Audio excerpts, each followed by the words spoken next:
sumabit. Hanggang ngayon, hindi na ako nakahawak ng drone.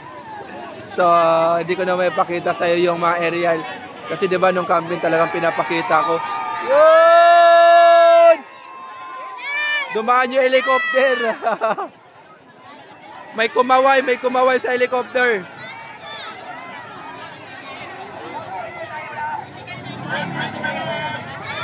Ayun na mga kabayan.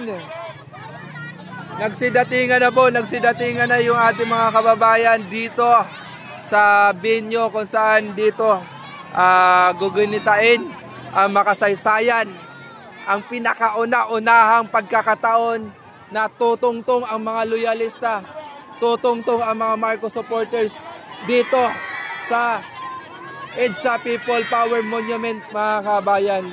Dito, ito yung unang pagkakataon na tutungtong sila kasi more on Pinklawan. Ang maganda dito, ginaid ang mga loyalista ng mga Pinklawan dito. Nandito rin ang mga kapatid natin Pinklawan. Nakiisa, sumuporta. Kaya nga yung mga banner nila may mga pink, pati yung mga sombrero nila naka-pink. Yung iba naka-pistos mga ng pink, no?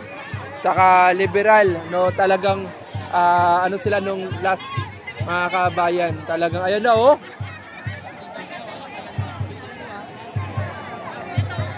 Si Sara ang wala sa katinuan kung ano-ano ang nasa isip niya. Violente ang pag-iisip from Ma'am Shupi. Sana nga, no, gumaling na po si BP. Sana mamulat at matauhan na po, no? Hindi po normal ang isang tao na magsasalita ng mga ganun, 'di ba? Kayo kaya pagsalitaan ng ganun, 'di ba?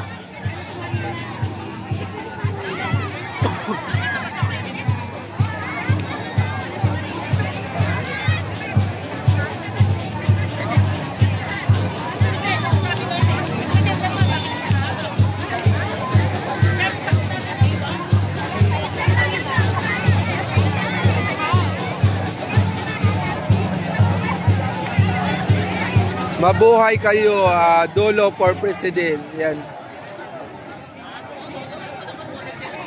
Ano yun? Ang ganda ng panoorin, Pink Ila. Yan. Rose Ram. Sana all. Pumunta ka rin dito, Rose Ram, para makita mo ang sitwasyon na meron dito sa mga loyalista. Na hindi lamang puro salita. Pwede kayo pumunta dito, magdala kayo ng sarili niyong tubig. At siyempre magdala kayo ng payo, 'di ba? Baka biglang umulan. Siyempre safety first. At siyempre magdala kayo ng tubig or pagkain, baka magutom kayo dito, baka mag-expect kayo sa sinasabi ninyo na may bayad sila rito. Ali. Mga kabayan, no, harap likod. Ayan na, oh. Mga kabayan, nandito po tayo ngayon sa EDSA People Monument. Mga kabayan, ang kauna-unahan at first time na pupwesto ang mga loyalista dito, di ba? Kauna-unahan po ito in history, mga kabayan.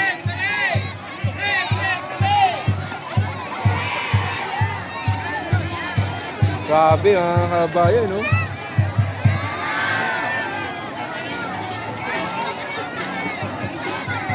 Kaya iyak na po kayo mga kababayan. Iyak ang mga didishit ngayon dito. Pinakita sila, samantala sila 5 araw na nagpupuyat, nagpapagod. Hindi pa rin nila mabuo yung 100 na pila dyan, no, rally dyan. Dinamay pa nila ang customer ng Robinson. Pero kita nyo naman ang mga sumusuporta dito sa administrasyon, no, at nagkaroon sila ng pace rally. Kabayan, ano nang wala?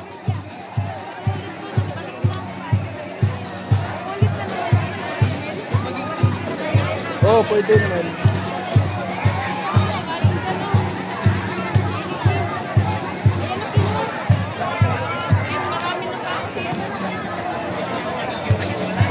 Ayan na mga kababayan, nagdadagsaan na, iyak na mga didishit from Lisel. Kasel, grabe naman, huwag nyo naman paiyakin sila mga kababayan. Yung mga nagsasabing pag-adik, ang ating mga kababayan na nandito at ang Pangulo. Ipagdarasal po natin yan ngayon mga kababayan, mamaya-maya sa April Rally.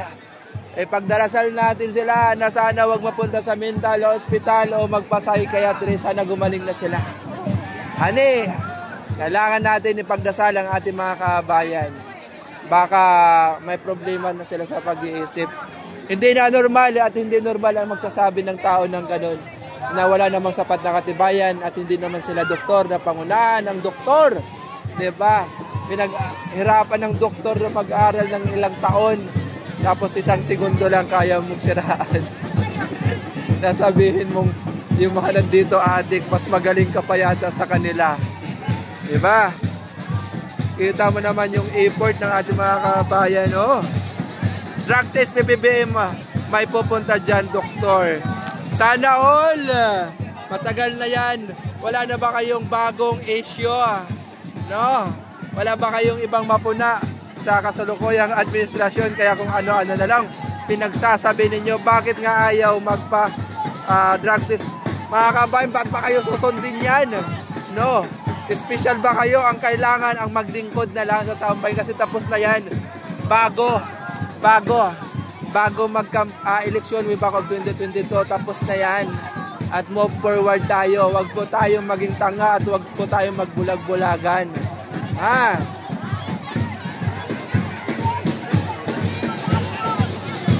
Kita nyo naman mga kabayan, marami ang dumarating. Pakikisa. Tapos sabihin yung, ano ba yun? Yung sinasabing 1.5 million. Mga kabayan, ano yung bibigay mo dyan? Piso-piso kung 1.5 million, di ba? At sa dami na nandito. Hoy! Kita mo naman ang dami, oh.